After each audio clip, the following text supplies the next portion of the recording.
Today's guest is a developmental psychologist with a PhD in family studies and human development. Over the past 15 years, she has impacted hundreds of lives. And today she's going to share with you new insights, ideas, and information to eliminate stress. Would you please help me welcome our good friend, Dr. Leslie Bosch. Thank you for joining us. Thank you so much, Daniel, for the opportunity. I really appreciate it. My pleasure. Well, it's a lovely opportunity for me to learn. I love to learn. It's one of my values, and in our house there's always two things that we have a budget for. One for education and the other one for my wife and my children to look too cute. So I get to fulfill that first value today. Now, before becoming a developmental psychologist, what was the dream that you started with, and what excited you about your dream? Well, I think, actually, my very first dream was to become actually a great singer, to become the next Barbra Streisand. And I spent the first half of my life really investing in that dream. In fact, I even moved to New York City in my mid-30s in an effort to pursue like a career on Broadway. Of course, it didn't pan out. But for me, my dream was always just really about being able to do something really, really well and being able to really bless people's lives with something like beautiful. And that's really what, for me, singing was really all about. And even to this day, helping people to change and to get the things they want and to support them in their development across the lifespan is, for me, again, wonderful and exciting. Well, I think my mother's the biggest fan of my live stream, and as soon as she hears Barbra Streisand, she's going to be hooked to the rest of the show. Now, along the way to pursuing your goals, what were some of the obstacles? What were some of the challenges? What were some of the hurdles that you had to overcome? Well, for me, before I became a coach, like many Americans, I was really working long hours in a very demanding job.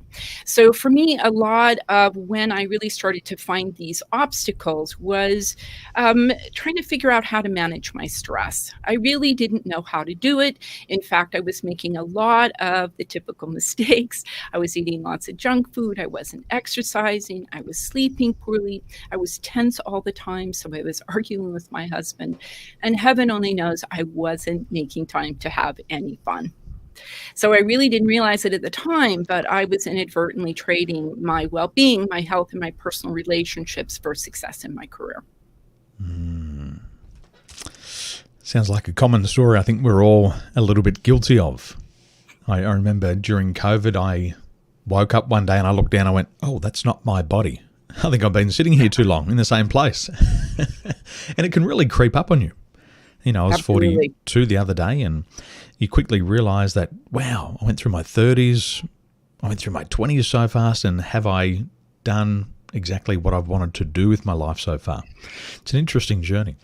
Now, as a developmental psychologist with a PhD in family studies and human development, what do you actually do? Well, developmental psychologists in general really just study how people change over the life course.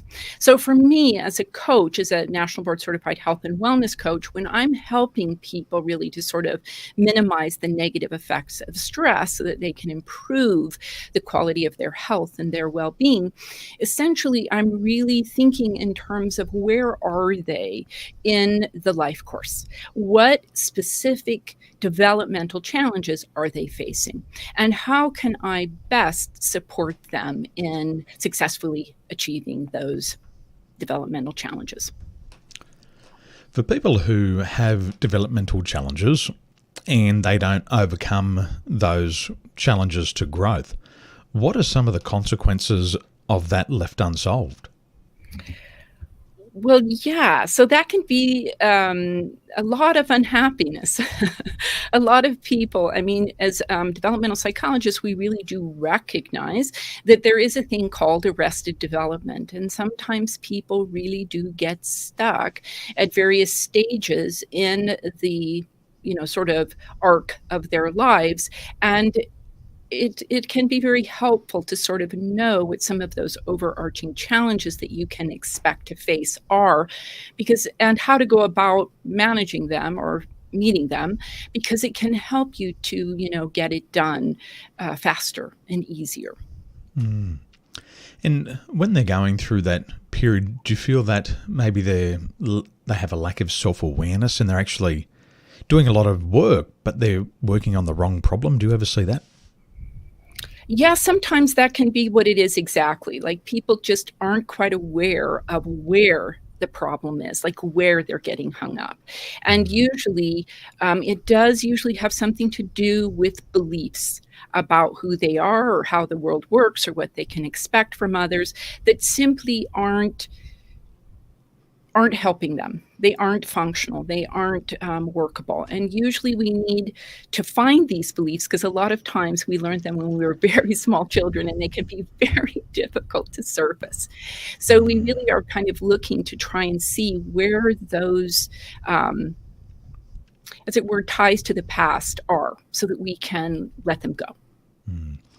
Those limiting beliefs are interesting because they seem so innocent. Little things like, I'm not smart enough, and you kind of laugh it off.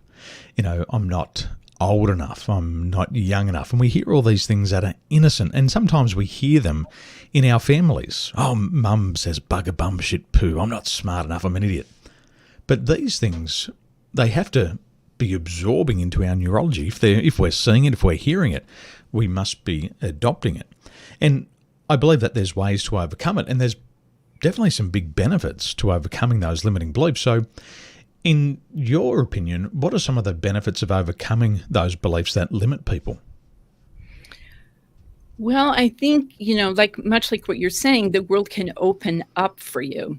I think the thing that what we don't really often understand is when we first come into the world, like, there's nothing but a sea of possibility, right? And then our culture, our language, our family situations, all these things sort of constrain us. And if we're lucky, at some point we can have kind of a renewal where we can see our opportunities open for us, and we can again return to a place where there are more choices. And this can be very liberating. This can be, it can also be a source of regret, which I know we're going to talk about later. But the thing is, it can help you to at least move through these challenges, and ultimately at the end of your life, that sort of know that, you grew up. You did the ultimate, right? You grew up. I remember when I was at school, I was diagnosed with linear sequential learning disability. So in my mind, I am learning disabled. So I've got a disability, and I'm going throughout school and I'm trying to learn, but I'm disabled. And I've taken on this belief, I have a learning disability, so it must be hard. It must be more difficult. Everything must be hard to learn. And if it's hard to learn, I must fail.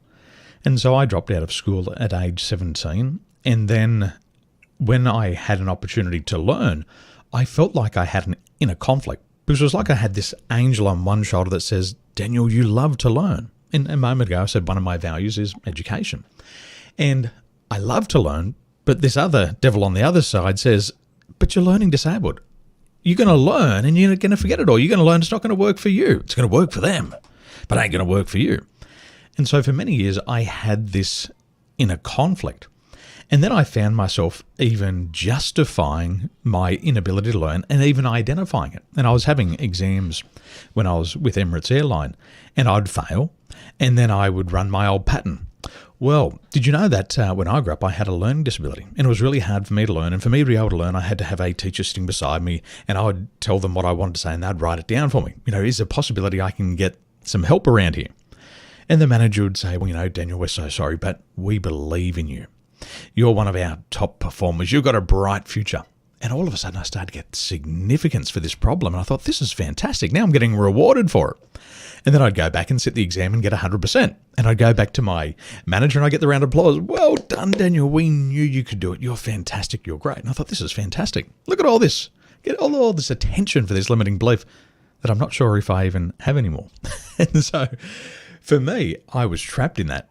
But once I learned to overcome those limiting beliefs and I stopped identifying and rationalizing my situation, I actually started to learn freely, and I actually learned that I was a good learner. But I don't think I was learning disabled. I think I might have just been trying to learn in a way that wasn't right for me. But I learned how to learn once again. So I felt at the end of it, I was more resilient, I was more flexible, and I was more goal-directed rather than moving away from the things that I wanted. That's probably a common story. That is actually so important what you're saying there about the moving away, that somehow you started moving towards learning and towards learning in new and different ways.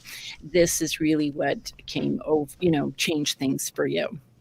As a girl, when I was growing up, I definitely got the idea that I was unattractive. And then I had the idea that only attractive people could do interesting things in the world. So this for me was a huge roadblock. And it wasn't until years and years and years later when I finally realized that I really could say to myself, that's okay, Leslie. Unattractive people can do interesting things too. So you really have no idea where these limiting beliefs come from and how they get in there and how they stop you. And for me, that was such a relief to know that I didn't have a block, right, that I couldn't really do that much about. For you, it was something like, sometimes, again, this is the other thing. We can tell the difference between things we can change and things that we can't change. So the way I look, I mean, sure, I can groom and do those kinds of things, but ultimately I look how I look. I can't suddenly become a different person, a different body, right? I have this body and I have to make it work, right? So yes, limiting beliefs can come from all kinds of places and can really serve to trip us up in ways that are, it's really tragic, actually. It's an interesting journey. I've heard psychologists refer to them as the enemy within. I like to call them the bullshit stories we keep telling ourselves why we can't have what we want. And I find them fascinating because we seem to put so much energy into it. And I believe that sometimes we even use our intelligence against ourselves as we create these limiting beliefs. Like, I don't have enough time. This is a very common, I don't have enough time. But then you watch people watching YouTube for 3 or 4 hours a day. I don't have enough time. And they're binge watching Netflix till 1 o'clock in the morning. But through all of that intelligence, they're using that intelligence against themselves where they could have had that time. Also, people say, well, I remember my cousin, when he was growing up, he said, well, his other grandfather said, you've got a body just like your grandfather. And then he believed that he had a body like his grandfather. And my brother and I would scratch our head and say, he's obese. My grandfather's definitely overweight, but he's been drinking too many beers for the past 50 years. When my grandfather was that age, he was a featherweight. He was 54 kilos.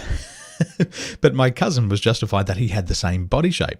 And so he ate and he drank in excess. And then one day he woke up and he said, this is not the body I want. Changed his beliefs, changed his behaviours, and then his body shrunk down to what my grandfather's would have been like when my grandfather was the same age. And he had created this whole scenario in his intelligence against himself. Now, we're going to talk about regret. And I was doing some research. And a study in the recent issue of Personality and Social Psychology Bulletin showed that 90% of adults have deep regrets about their life. And they say people regret things like this. I wish I'd been more loving. I wish I'd been a better parent, a better spouse, a better child. I wish I had not spent so much time working. I wish I'd taken more risk. I wish I had followed through on my dreams. Now, I think a lot of us understand that we have regrets, but we don't know what to do about it. So how can we effectively deal with these feelings of regret so they can lower our stress levels and then we can move forward? How can we do that? Well, it's a really, in the interest of time, I think what I'd really like to say and leave people with, because again, this is a complex conversation that can take a lot of time to sort through, right? So again, we're kind of picking through, sorting ourselves out and trying to understand exactly which thoughts are leading to these feelings of regret. So for instance, the most important thing that I'd like to leave your listeners with is really this thing called cognitive appraisal theory. And according to this theory, scholars, again, have spent years and years and years trying to model how it is that people do the things that they do. And so they've identified 5 stages to any response. And the first stage to any response is the event itself, right? And then the second stage really is your thoughts about the event. This is really like, what's your interpretation? What did you make it mean? What story did you tell yourself? What did you conclude? These kinds of answers. How did you evaluate the situation? Did you see it as desirable or undesirable? Right? And then your thoughts lead to your feelings, and then your feelings lead to your behavior, and ultimately your behaviors, as you mentioned, all the things you do, all the things you don't do, ultimately lead to your long-term results and outcomes. So when we think about what can we do to address regret effectively, we really can go back and think about, well, how can I deal with the event itself?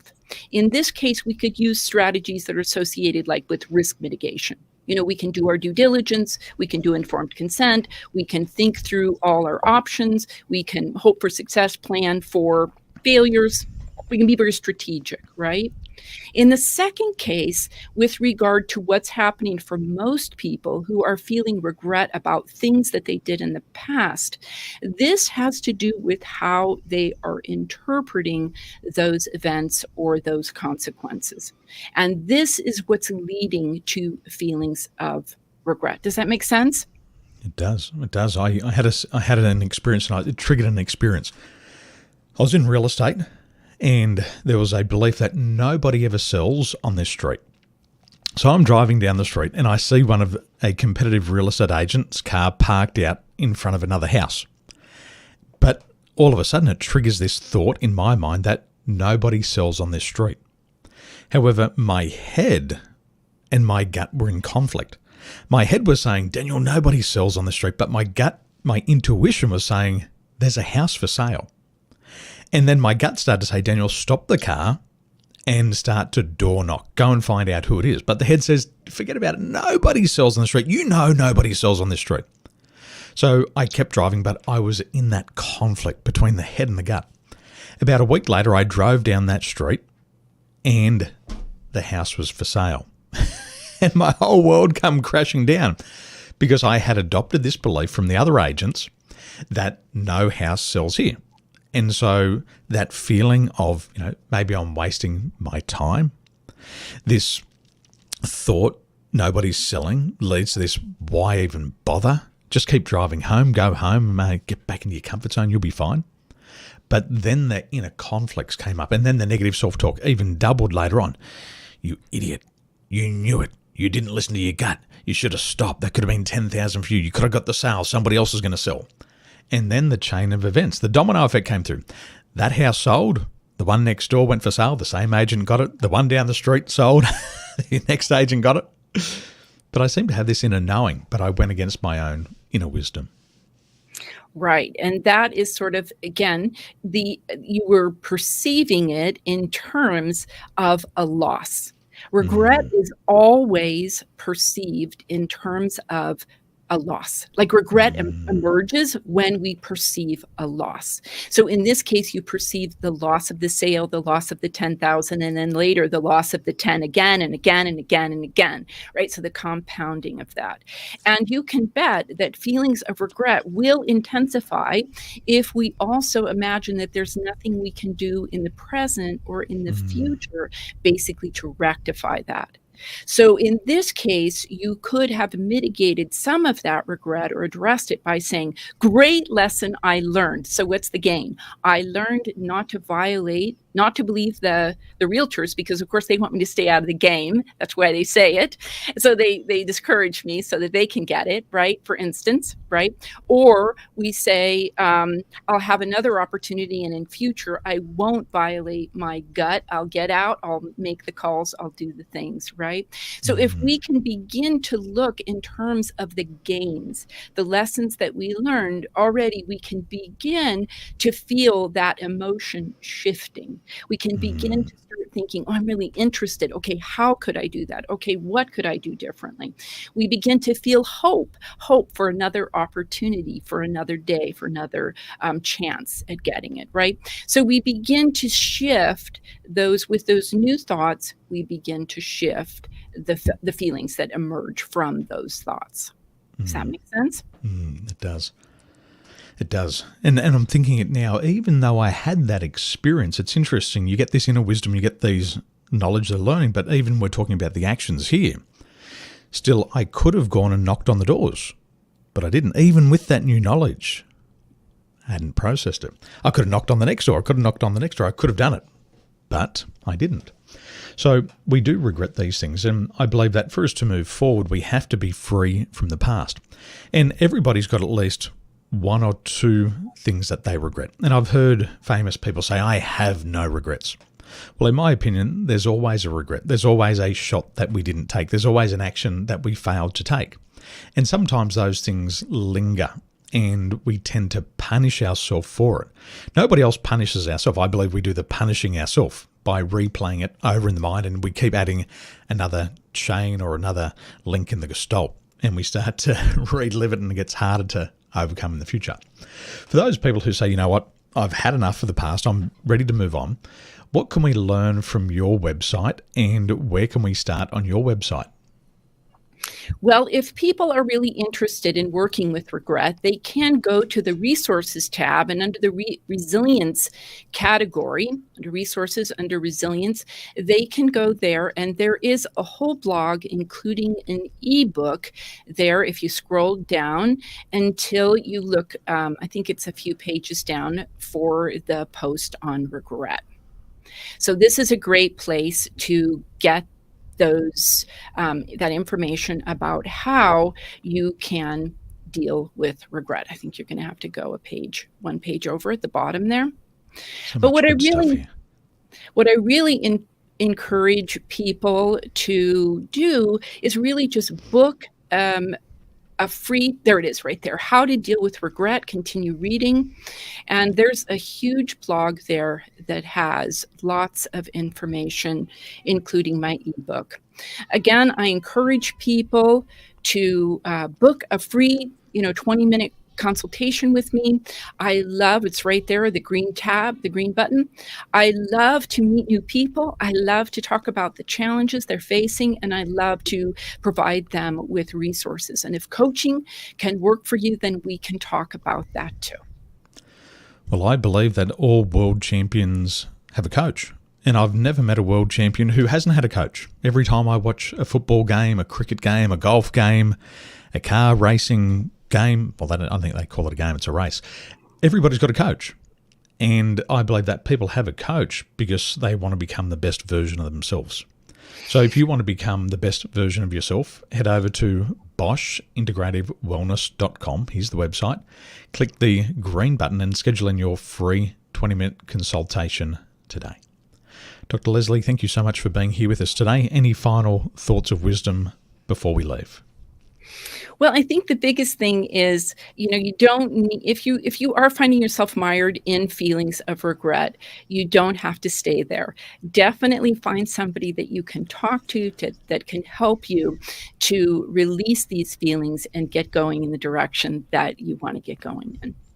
Beautiful. Do it now, ladies and gentlemen. Remember, one new idea at the right time is enough to change your life. Thank you for your time and have a wonderful day. Thanks so much, Daniel. My pleasure, Dr. Leslie. Beautiful.